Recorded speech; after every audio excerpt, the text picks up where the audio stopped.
হবিগঞ্জের আজবেরিগঞ্জে আপনারা জানেন যে সকাল ৯টা থেকে ১১টা পর্যন্ত কিন্তু সংঘর্ষ হয়েছে। আর মূলত এই সংঘর্ষটি হচ্ছে একটি তুচ্ছ ঘটনাকে কেন্দ্র করে, এবং বিশেষ করে এই সংঘর্ষটি হয়েছে বর্তমান চেয়ারম্যান খেলু মিয়া এবং ডাক্তার রেজাউল করিমের লোকজনের মধ্যে কিন্তু এই দুই পক্ষের লোকজনের মধ্যে এই সংঘর্ষটি হয়। আসলে সংঘর্ষে মূলত প্রায় ৪০ জনের মতো আহত হয় এবং তাদেরকে চিকিৎসার জন্য বিভিন্ন হাসপাতালে তাদেরকে পাঠানো হয় এবং তারা চিকিৎসা নিচ্ছেন।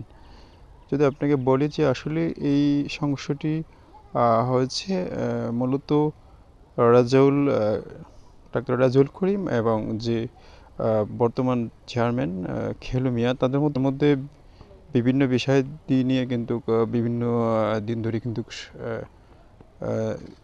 সংঘর্ষ চলে আসছে। তো মূলত আজ সেই বিষয়টিকে পুরনো বিষয়কে কেন্দ্র করে কিন্তু এই সংঘর্ষটি হচ্ছে। আসলে এটাকে বলি যে হবিগঞ্জের যে হবিগঞ্জে বেশ যে ৯টি উপজেলা রয়েছে এবং বেশ কয়েকটি উপজেলায় কিন্তু আসলে কয়েকদিন ধরে কিন্তু সংঘর্ষ হচ্ছে এবং সংঘর্ষে কিন্তু কোথাও মানে ২০ জন ১০ জন গতকালকে আপনারা জানেন যে হবিগঞ্জের স্বাস্থ্যনগর এবং বহুলার মধ্যে কিন্তু আসলে সংঘর্ষ হয়েছিল। তো এ ছিল হবিগঞ্জ থেকে সর্বশেষ তথ্য।